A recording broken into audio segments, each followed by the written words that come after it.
Greetings and salutations, fine people. I'm Patti Alvarez. Welcome to The Good Soul, a show where we'll have supercharged chats with everyday humans from all walks of life and unpack what in their story will inspire us all. We'll extract the untapped wisdom, distill it, and serve it up to you in all the right ways that will engage, enlighten, and most of all, inspire growth within your soul. I think people are awesome. So join me on this journey through the hearts and minds of ordinary people to uncover the good soul within you. This is The Good Soul. Hi, everybody. Welcome to The Good Soul. We are on episode 60, and this is titled Dance, Dance, Dance. I'm lucky enough to be here with my cuz. My cuz, I always like to call you guys my nephew, but my cousin, Joshua Van Dyke, and his lovely bride, Dylan. Do we go by Dylan Bacon still, correct? Dylan Van Dyke. Yeah. Wow. Yeah. Oh, I love that. That was one of the most exciting things about getting married to me was changing my name. So, oh, good. All right, good. All right, cool. So, let's talk about our family history. My mother is the youngest of 9. And my mother and your great-grandmother are sisters. Yes. Yes. My mother and your grandmother are cousins, first cousins. And my mother and me and your mother are cousins. And me and your grandmother are cousins. And me and your mother are best friends / second cousins. Yeah, that is true. Yeah. Does that make us third cousins? I think we're third cousins in that way. Yeah.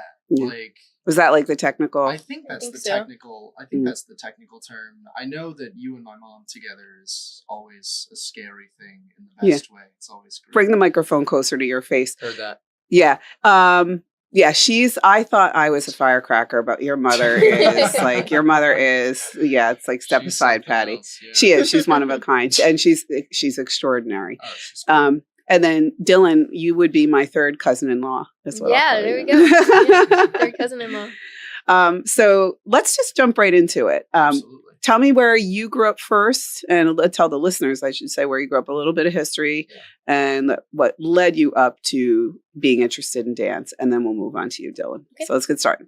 Yeah, so I grew up in Parrish, Florida, which if you've heard of Parrish, Florida, that's great. Not a lot of people have. It was very small.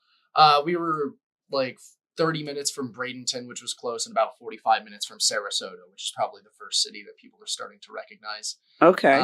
And I went to school in Bradenton, and I was swimming for most of my life, honestly, competitively. That was kind of like my choice of athletic activity. We always had to have at least one, kind of like in my house. You could do whatever you want, but you had to do something like athletic, and ideally you'd also do something artistic. I was double dipping. Yeah. I did swimming, and I was doing opera at the time. What? Yeah. How did I not know that? Oh yeah, I was in the God. Sarasota Youth Opera That's really since cool. I was like 10 years old. Do we have footage of this? Somewhere, yeah. Oh, all right, tonight. We got to look for that. We got to look for that tonight. Like we need to find him soprano. as little Oliver. Yeah, he was Oliver I was doing in school Oliver plays as well. What did your mother say? You had to go to dance lessons because you couldn't do a box step. Yeah, she was like, "You're on stage, you can't do a box step." And also, like, I was doing so much swimming that my mom was like, "You need to do some dry land," which is basically when you it's the swimming term when you don't hit the pool the entire practice and you're just like on the concrete just doing push-ups and like other stuff like that, because otherwise your bones start to like atrophy. It's like being in space for too long because there's no like gravity in there.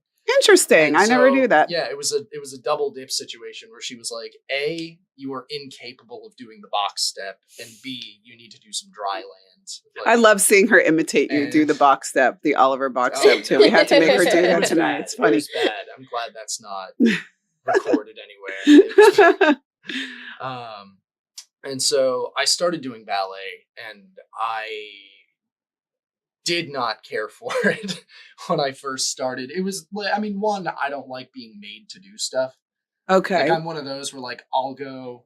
Yeah, you can even pull it towards you. Yeah. Like, I'm one of those, like, I'll go to do the dishes. And then as soon as my mom was like, do the dishes, I'm like, well, now I don't want to do the dishes because that's one of those. But also I was like 15 and it just wasn't I was like, that's gay. Yeah. I'd like, 15-year-olds or that's what they say. Like, yes. it's just like, it's the stigma. He didn't mean that like. It's a stigma. You're just like, I don't want to do that. Yeah. And then like a year in, I'm like, this is kind of cool. Like I liked the athleticism of it, but I liked the showmanship part. Yeah. Yeah. Okay. So let me cut in and say that your elegance on stage is, to me, just, it's remarkable. Thank you. Did you cultivate that, or did you kind of walk in and something clicked and you just kind of fell into this style? I would say like a bit of both if we're being honest. Yeah. Like I'm not trying to stroke my ego. No, please. But like, we're having a podcast what I feel is that what I've been told is that from the moment I started doing ballet, I kind of had natural stage presence. Like the stage presence was kind of there. And the movement quality was probably not bad. And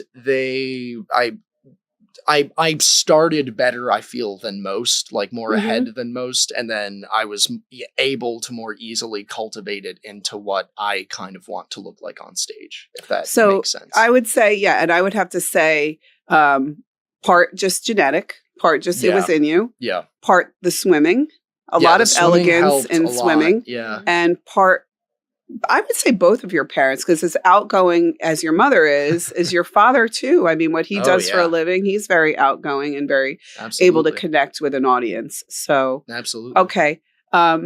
Any funny memories of high school being in dance or any interesting quick stories that you can share with us? Because not everybody knows a guy ballet dancer. Yeah, especially, and I will say, especially one that is straight. Yeah. Like those we are very rare in that way. But really, I think it was freshman homecoming week where like we always had like, you did a dance off and you did like a chant and you had different things for different days. And so I was put like in charge of our freshman like homecoming dance off. Okay. And we ended with kind of like a group of people dancing to Uptown Funk, and then in the middle, by Bruno Mars, and then as soon as he went, "Don't believe me, just watch," did like a little turn, and like went down into a split, and everyone lost their minds.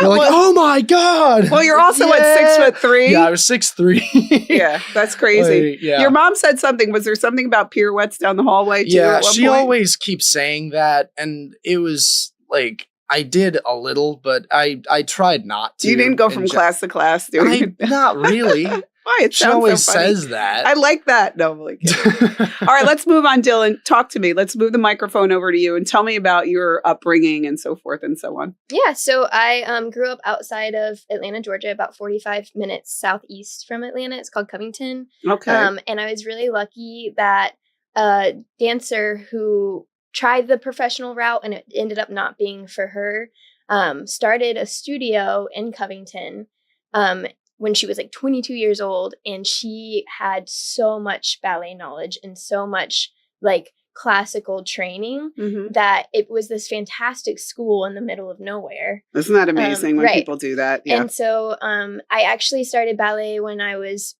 less than 18 months old.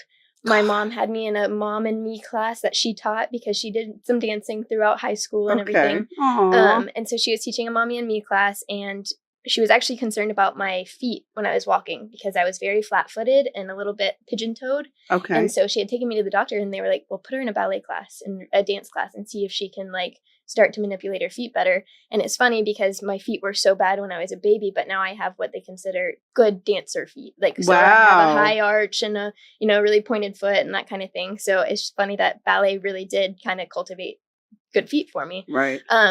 But I started dancing then, and I danced at the studio that I was talking about with Jamie Robson up until I was 13. Moved to Atlanta Ballet for a couple years, where I was in the pre-professional division. How old? I was 14 and 15 there. Did your parents have to go with you, or did you Yeah, commute? we commuted. You commuted. So Okay. it was a lot. It was a lot of driving back and forth. Did you go to regular middle school, I guess, at that point, high school? I was homeschooled. So okay. I got pulled out of out of real school with my brother when we were both super young. I was actually in kindergarten.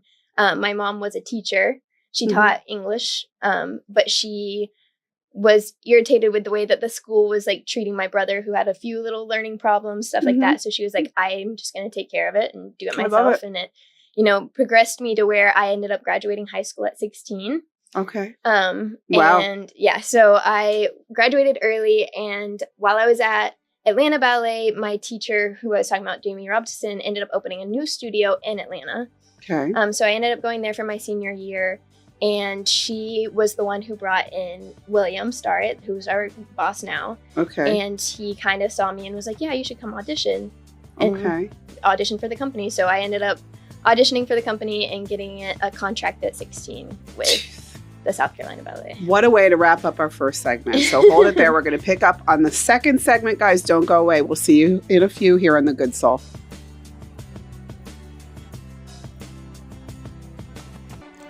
This segment of The Good Soul is brought to you by Aaron Fisnick, certified luxury home specialist with Ivester Jackson Christie's International Real Estate. Aaron serves all levels of the greater Lake Norman region real estate market, and whether buying or selling, she is very much the lady who will deliver like no other.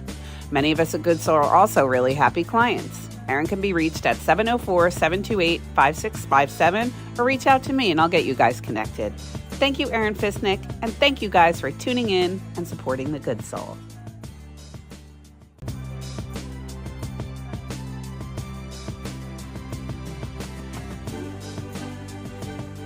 Hey everybody, welcome back to The Good Soul. I'm Patti. I'm here with Dylan, and I'm here. It's so funny because I said to your brother yesterday, I always have to pause and make sure I'm saying the right name. Is that terrible? I know. No. But I knew a Josh and Noah growing up, brothers. And same order. So Josh was older, Noah was younger. So yeah. So that's how I always think of Josh and Noah Rudolph. And I'm like, well, yeah. But I do mess up. I mean, especially I'll do it I always do it to your brother. And sometimes he's like, Noah. It's nice that someone actually gets the two of us confused for once. Why? Because we're so different? So different. Yeah. My brother is 6'5" with like white blonde hair. Like we look so different. Yeah. To me, at least. You know what I mean? Like, and you act very different too. Yeah, we are two very different people. You behave very differently. Yeah. Okay, so we were talking about how both of you, now we didn't get to, let's go back to you. We didn't talk about how you ended up at the ballet company. So let's pick up from there. Yeah, you're in high school. Yeah, I'm in high school, and it's a bit of a long story. So if I'll just kind of condense it, I was in high school when I was 16. I got a full scholarship to go study at the Herod Conservatory in Boca, which is like one of the best ballet schools in the country. Are you still in Parrish at this point? I'm still in Parrish at this point. And how far is Paris from Boca? It's about 3 hours lateral drive, give or take 2.5, 3 hours. I studied there. They do Vaganova technique, which we'll cover later. Okay. And from there, I got incredible training. I learned so much. I was 16. I'd moved away from home, and I was there for 1 year. And then I got another full scholarship to go train with Joffrey Ballet in Chicago. Tell me what year this is around. That is 20. So I went to Herod 2016 to 2017. So I turned 17 when I was at Herod. And then from 2017 to 2018, that's kind of when I moved to Chicago for Joffrey. Okay. Again, excellent training, one of the best in the country. During my last year there, I was there for it was going to be 3 years. So it was like 2.5 years.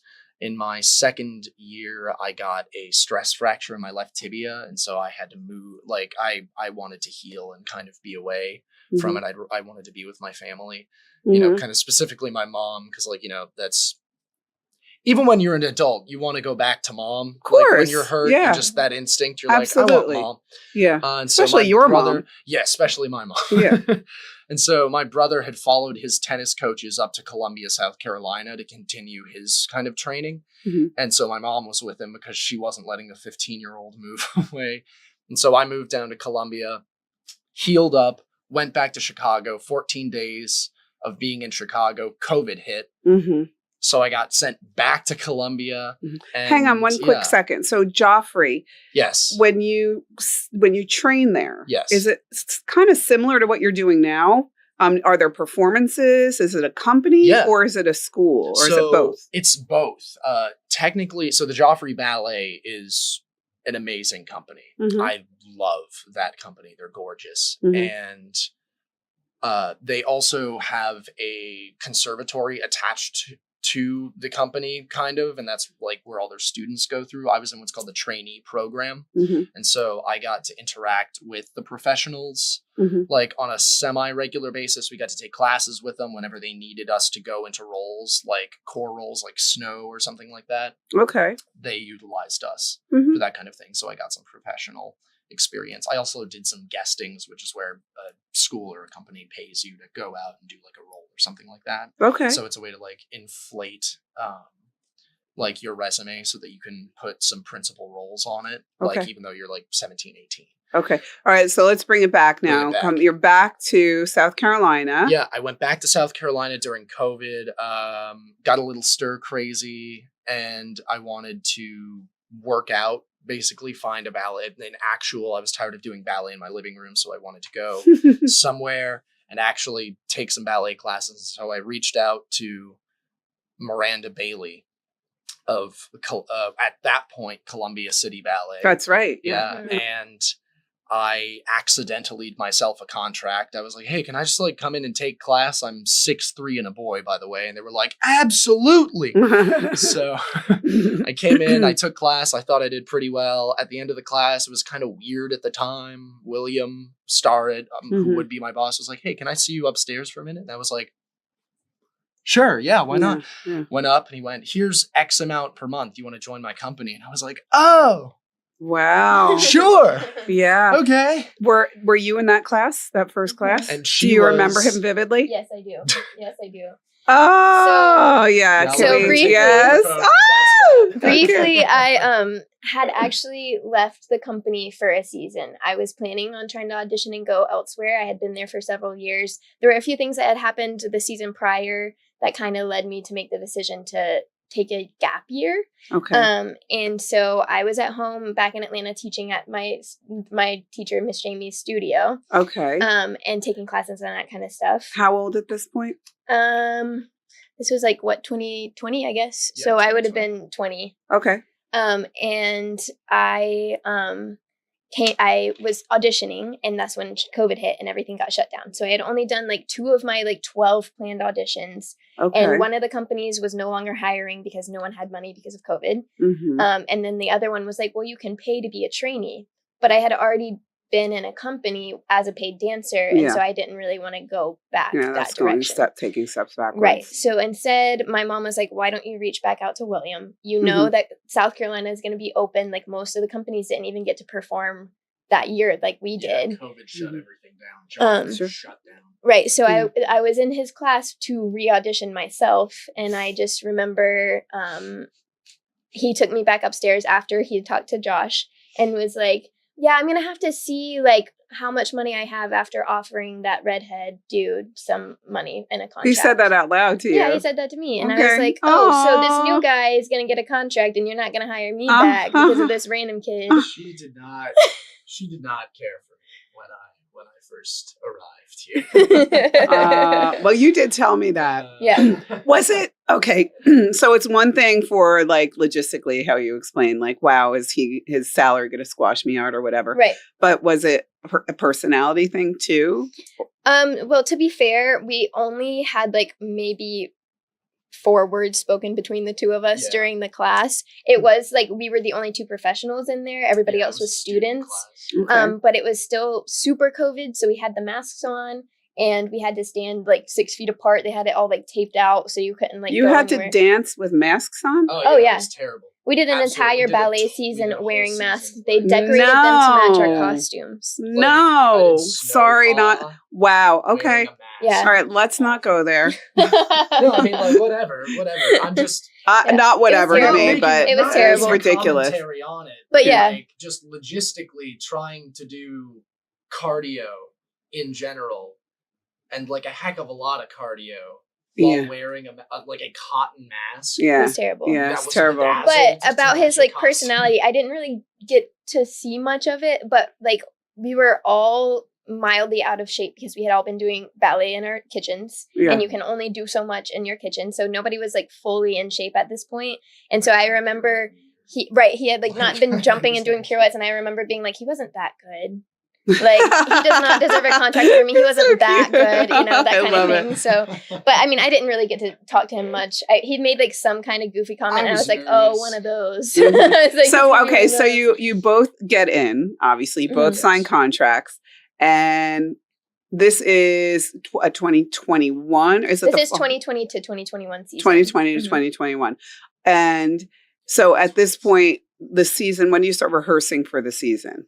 So typically, recently we've been starting earlier. So we've been starting at the end of August the last 2 seasons because Okay. we've been doing a September show. But prior to that, we always started the very beginning of October. Okay. But this year that he joined and I came back, we actually didn't get to do Dracula at all because of COVID. Okay. Yeah. So we started in November. November 2nd.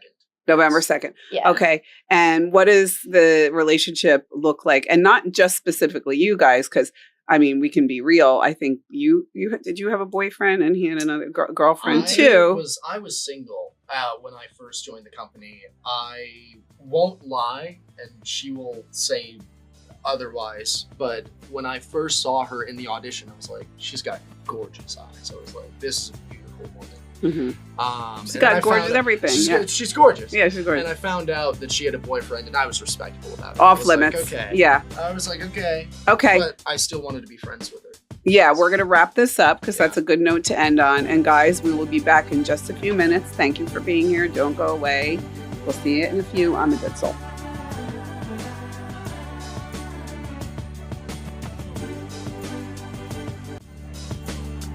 Want a little bit more rainbows and unicorns in your life?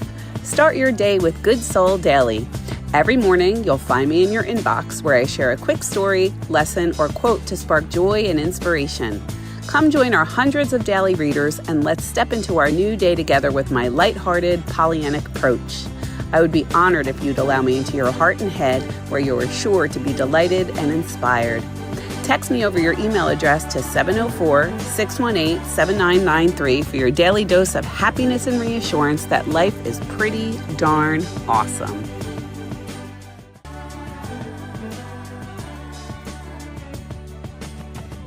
Welcome back, everybody, to The Good Soul. I'm Patti. I'm here with Josh and Dylan, and we are talking to 2 professional dancers. And I just said to them on the break, like, this is so exciting because we really don't get to know your personalities. I mean, you're really in character.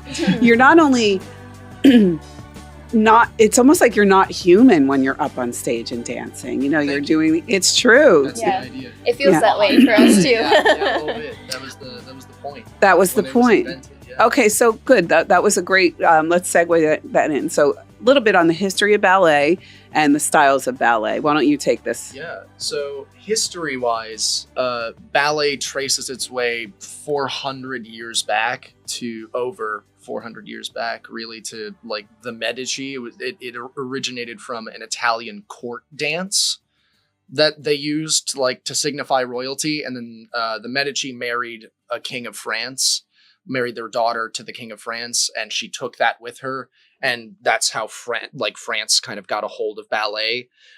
But ballet was really kind of made into something that we would recognize in a modern space with Louis XIV, who was the Sun King. Okay. And he was called the Sun King because of ballets, because he did Apollo, and he was like, it's me. Really? Yeah, no, that's real. Was dance an art before ballet? I mean, were there other forms of dance that people did regularly? Yeah. Oh, yeah. Okay. Oh, absolutely. Yeah. Anything, Ballet like, is so just- what would be another form of dance? You have, at that point, you've got what we call now character dance. And so that's Okay. like, I mean, if you look at Jewish culture, like they are a dancey people. Yeah, like all of the wedding, yeah. like that's their, but that's their. Almost every culture has a traditional style of dance that they do, because it's one of those things. Oftentimes, it can be used for various reasons. We think originally it was used as a form of communication. Right, because you can dance to talk to other people. You have a movement. I mean, that's what is sign language. If you just alter your mindset, or even like talking whatever. with our we hands. Can talk with our hands. We're Italian. We do. Yes, that's right. Yeah. Baba da Boopy over here. So, and so it was made. Originally, it was just kind of a royal thing. It was a court dance, but Louis XIV is kind of the first one to put it on stage. Really, what we would kind of call a stage. They were still dancing in little heeled shoes at the time. They were doing like tours and crazy stuff they're doing in them heels. That's where it was codified to the French language. All of ballet is in French, is in the French language, and so yeah, that's kind of where that started. And then when the Russians got a hold of it, it was when Peter and Catherine the Great visited. They were trying to make Russia great. Okay. Again.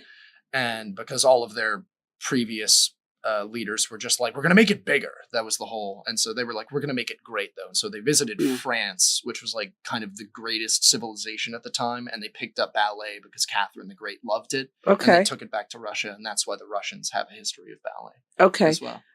Let's turn it over to Dylan. Yeah. Dylan, the shoes. The ballet shoes, point shoes, that every girl dreams of wearing, and the cost. Every year, I'm like, I want to be a ballerina one year. I want to wear. I like the skirts that go straight out, like the tutus. Yeah, and like I want to do that, but my legs are like tree stumps, so I don't know how it would look on me. But anyway, so where did the shoes originate? Do you know that? Is it like? It's basically from what he was saying. So it started with the heels, and they kind of just were like. So King Louis XIV is accredited to making it about floating, like he wanted ballet to look like you're floating. So then the point shoes, that just made my heart flutter. The point shoes were actually, I mean, maybe people need to fact check this, but what I've always read is that they were actually formed after the torture shoes, where you had to dance on them, and they had like spikes in the heels, and if you came down off your toes, you would, Ooh, that just gave me like a chill right up my spine. What I had like read in history class was that it was the same heeled slipper, and the evolution was you have the slipper with the heel, they cut the heel off, and then they wanted to be closer. They wanted to like be able to balance longer, so they put like a little block of wood in there. Yeah. That allowed them to kind of like semi go up on their foot. How does that feel on your toes? Are you just used to it now? You do eventually get used to a lot of it, but it also like ranges because certain ballets were like super heavy on the point work, so your feet will still get blistered. And do your feet get blistered?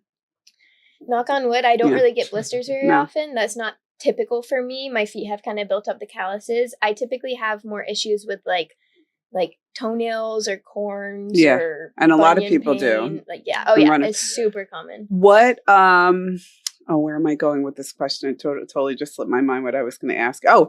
Can you balance on your toe? Like you rely on the wood, I'm assuming. Like you need the wood? Right. So basically, point shoes have evolved a lot from when they first created them. If you go back and watch really old ballet dancing, they don't look very good. Like they struggle compared to now because we've just upped the game every year. But point shoes now are mostly made out of hardened cardboard. Okay, that was my next. For the most part, like the traditional shoes, and it's basically like paper mache almost that they build this box, and that's what kind of keeps you on your toes. And then the bottom is typically a piece of wood. But like a super thin wood, and it's called like the shank, and that kind of helps you stay up as well. Like it supports your foot up. So like most professional ballet dancers, like females, have strong enough feet to where technically if you could have like be on point without point shoes, but it's dangerous, obviously. It's dangerous, yeah. But we, the cardboard softens, the glue disappears, and so we say, your point shoes die, they're dead. Yeah. So that means it's time for a new pair. Once a season, I would guess. Oh no. Oh no. Like once a week. If you're lucky, Wow. most of them, depending upon which shoe brand you get, and it depends. Like if you're getting Freeds, which are Remember microphone, sorry. Like if you're getting Freeds, which is a brand, my beloved, I love partnering with girls in Freeds. They literally die in like 3 Freeds hours. are still handmade in London. Yeah. Like Okay. they have like point shoe makers sitting there, and you get a specific maker. It's marked with like some kind of like crown Yeah. or Like a letter style, or yeah. right, and they're all specific. So like Mhm. people who wear Freeds have a very specific maker and style that they have to wear. Is that your favorite? I like Freeds a lot. I have good feet, like we talked about earlier, so I can't do Freeds. They would die in a day for me. And we, Okay. in our company, we get allotted 16 pairs of shoes per season. Okay.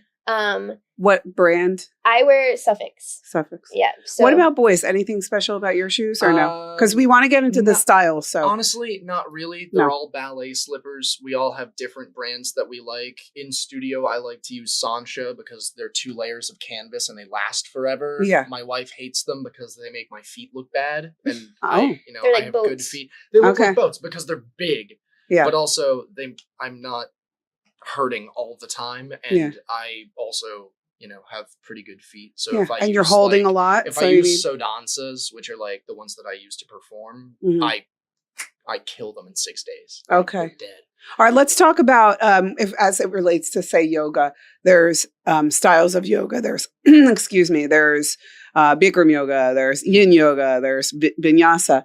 There's different styles of ballet. So Yeah. fill us in.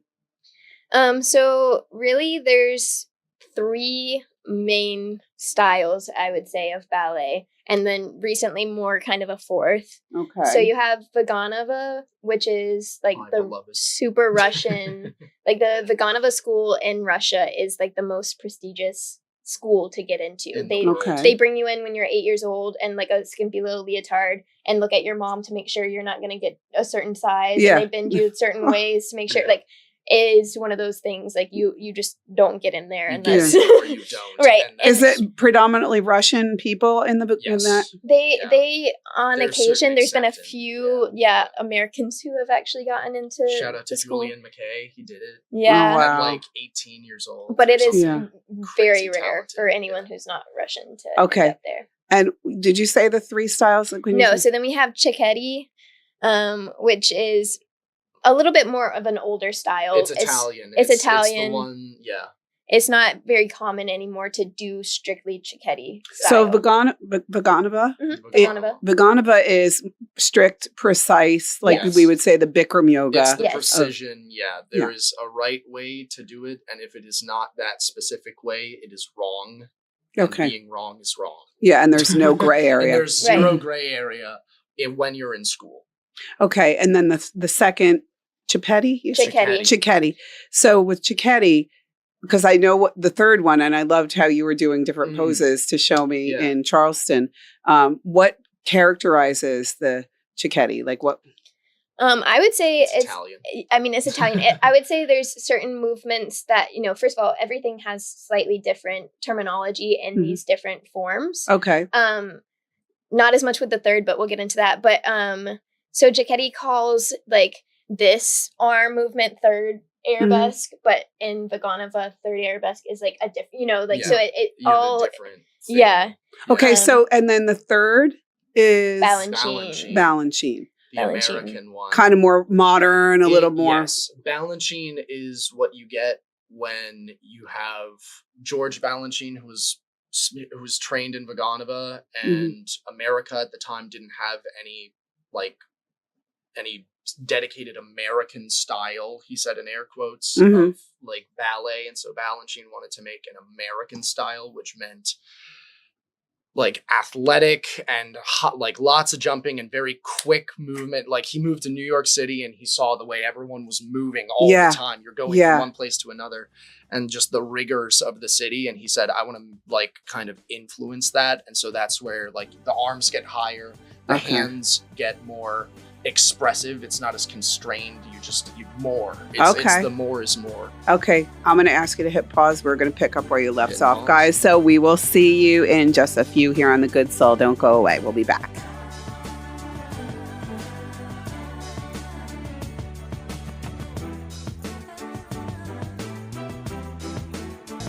Who isn't looking to get happy and healthy and empower themselves in an extraordinary fitness community? At Good Soul Hot Yoga, we offer life-changing yoga, strength training, cycling, and relaxing therapeutic classes that will make everything in your life feel better. For some power, balance, and peace of mind, we will deliver. Come experience our spa-like wonderland in the center of Mooresville. We will become your happy place.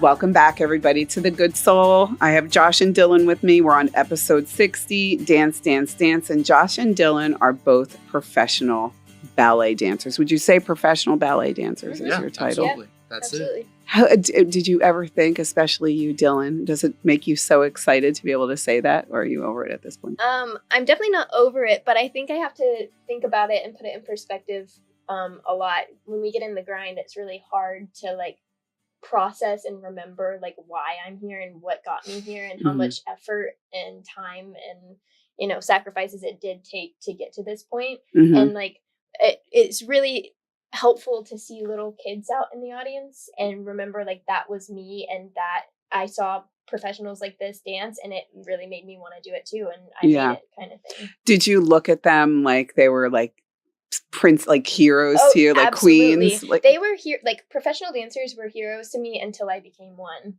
And some of them still are heroes to Some me. of them are still heroes, for the record, but there's at a Atlanta lot, Ballet when I was in the pre-professional division, the company members would walk through the hallways and we'd all bow down and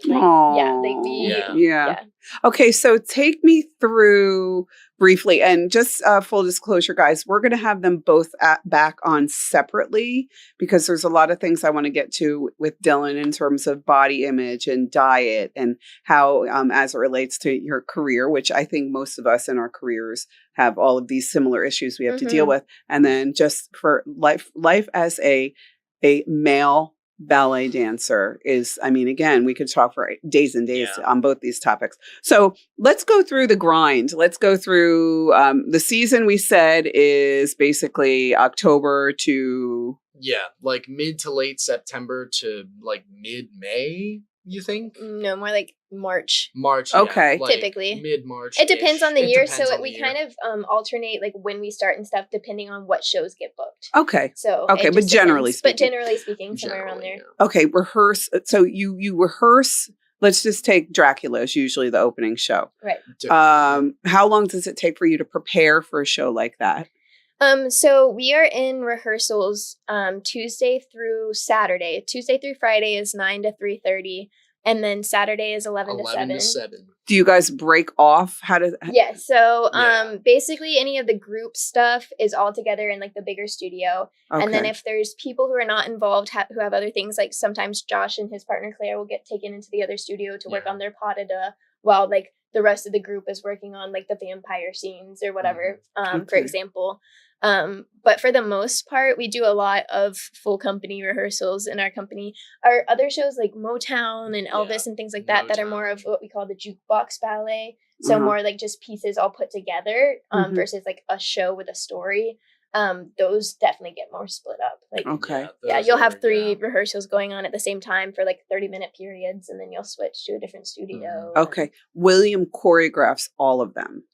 No. It depends. Yeah. How does that work? So Dracula, any show. Dracula and Nutcracker. Our story ballets. Our story ballets. That's him. The jukebox ballets. That's where he kind of gets some. We'll call it the dance equivalent of community engagement, where he'll go, okay, I have choreographers that exist in this city other than myself. I have choreographers that exist in my building other than myself. And we've got so many pieces that we have 30 songs worth of pieces that we have to put on stage. So he starts farming it out. And so he starts, okay, well, and then it's also cool to kind of see a bunch of different styles. Because if you're not going to have an overarching story, that makes the ballet interesting. You have to have something that makes the ballet interesting, and that something is you get to see a bunch of different styles and different people, because when different people touch like the same thing, it becomes a little bit different every time. Sure. Like, well, and I see the Dracula every year just a little bit different. It's just every a little year. bit different every year. He likes to tweak it. He It's tweaks fun. Nutcracker too. He just likes to keep audiences interested in coming in. You know, he's very theatrical with all of his shows. I haven't seen Nutcracker yet, like with you guys. Yeah. It's fun. All that rehearsing, 1 performance, 2 performances? It depends. That always confuses me. So like it depends upon the show and kind of where we are and what theaters we could book and how long we typically tour. Because like Dracula, we've got a fair amount of shows. We do more touring. So we usually do 2 shows for Dracula, just because that's the easiest one. Yeah. We do 2 shows at the Koger Center. We do Friday night, Saturday night kind of thing. Okay. But then like we also book tours. We usually do Charleston. I think this year we're maybe doing Savannah as well. We have like several different ones for that. So we only have 2 at our home like theater, but we do many more other places. Okay. Anything like, does anything make you nervous at the night of the show? How does that work? Because a lot of people get stage fright, but you don't have to talk. So yeah. I mean, like what I do, I've got like every dancer has like a little ritual that they do, whether they know it or not. Like Sharpay, what did she do? Yeah. Yeah. No, but like, you know, before I step on stage, I get asked, like, as a principal, I'll get sometimes asked, like, how do you remember an entire, like, you're out there for 2 hours, 3 hours, like, how do you remember like everything? And it's a bit of a cop-out, but the truth is that I don't most of the time, because before I go on stage, I just go and then I take 2 steps on stage, and then I wake up at the end of the act. Like my body just knows what to do. It's all muscle memory. And so I take a bunch of deep inhales through like exhales through my mouth to kind of get adrenaline going. And then you're breathing through your nose the entire time. And you're kind of out. I also there. feel like it depends on the show. It depends on the show as well. Certain shows that are more classical typically are going to be a little bit more nerve-wracking because there's more at stake. And it's that so tradition. Like there's things that can go wrong. Yeah. Whereas when you're doing something that's a little bit more contemporary, things like that, it's easier to play off mistakes. But anybody who knows anything about dancing, or even if you don't, like you're gonna notice a mistake a lot more when it's a classical ballet. So we definitely all get a little bit more nervous for those. It's a little bit more frightening for that. But then back to what he was kind of saying and to what you were saying about like how long do you practice shows? It kind of depends for us. We sometimes have 2 weeks to pull together an entire ballet. Sometimes we have 4 weeks to pull together an entire ballet. It depends on what part of the season we're in, and how much time they've like allotted. But in order to feel that kind of blackout, you have to have a lot of rehearsal. To do some rehearsal. So, but we all like that's what we all strive for, is to not have to think on stage. Like you want to go on stage, you want to just perform. You want to like not have to worry about like if you're doing things right, if you're in the correct line, like that kind of stuff. You want to kind of be able to get that out of the way in rehearsals. It's kind of like if you're going in for like heart surgery or something, you want a surgeon who's like, oh yeah, easy peasy, like no problem. I know what to do. Of course. You don't want a surgeon who's like, all right, let me think about this. Yeah, stressing like out. when you're thinking on stage, that is the highest probable time that you are going to screw something up. Like absolutely. I make mistakes when I start thinking about stuff. Is that common? Yeah. Making mistakes. Yes. I mean, yes. Unfortunately, but the audience doesn't notice. If you've got the charisma and you've trained to like save things, he said in air quotes correctly, then if you were to see like a newer, like an 18-year-old and next to like a 30-year-old professional, they're both professionals, you could definitely notice the difference. So like an 18-year-old's going to be shakier, and when they make mistakes, they're probably going to go, oh shoot, I just made a mistake. They'll like react in a certain way. The 30-year-old, you'll never know they made a mistake. And almost like smile. Or they change what it was supposed to be, or like adjust. You just have as to you learn. age, you get better like audience interaction, which is always fun. Well, you're great with that. I try to do it. Yeah, you do great. Could you not tell? Now, like, do you get like annoyed at your partner sometimes? Like, not annoyed, but are there times you're like, dude, come on. Like, 100%. yeah. I mean, you're not, it's a hate on anybody. No, it's not hating Let on me be clear. anybody. Like, I'm not, so like my partner, Claire, and I. Yeah, you guys get along great. Together for, like, I'm going into my 6th year with the company. We've been dancing together for 5 years now. Yeah. Like, I know you guys this probably woman. don't have that like, many I don't, of those but moments. like, we don't really have those moments. But like, I know this woman. Yeah. It's like, I don't like the term work wife just because it's like, yeah, fishy, no, like, this is agree. my wife and I have and I work with my wife. But like, with Claire, it's kind of the closest you can get to that. Where I'm just like, you don't even have to say it. I know. I'll fix it.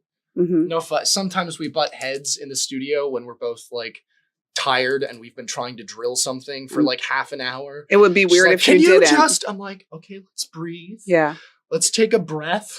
Well, let me just say too, I mean, as it relates to all of us and all of our fields, this is what's so magical about life, that even though we're not professional dancers, all of the things that you're saying, we can relate to, like whether it's Starbucks or But I have to point out, because we're running out of time, that I had such a great conversation with the two of you, as I always do, when we were in Charleston. And so Dylan started when she was 18 months old, and you started when you were 14 years old, basically. Yeah. So I feel like, well, Dylan, of course, we went through this. You are a brilliant dancer. I'm not taking anything, absolutely. But you're rare in your field. You are a tall, beautiful, muscular male who can move really well. Thank you. And I think a lot of it for you just comes so naturally. And again, Dylan, I don't know you well enough to even know this. You're good. Yeah, she's absolutely. really good naturally too. But let me just finish real quick. That your knowledge, Dylan, is so impressive to me. And I think that is so valuable to you. And I remember you guys like left the room at one point, and I said to your mother, I'm like, could you have designed a more perfect woman, not only just as a human, but just it's like this, the future is so bright for the two of you. Thank you. And what a team, like what a duo. Yeah. We're out of time. Yeah. I hate to do this, but we're going to have you guys back, and it's going to be soon. We're going to figure this out, and we're going to interview you both separately. So I hate to do this to you guys, but I have to wrap the show up. So good. Yeah. Thank you for being here. Thank you for having us. Guys, just tune in. Once again, like, share, comment, and keep coming back. You can catch us on WSIC. And also, of course, it's 2 hours away. So I'm going to put a link to your 2025-26 season coming up. Please do. And guys, it's 2 hours from Motown, 2 hours from the Lake Norman area. And Columbia's just a great place to visit. Yeah. So, hey, who knows? Maybe we'll drum up some business here. So, guys, peace. We'll see you next time on The Good Soul.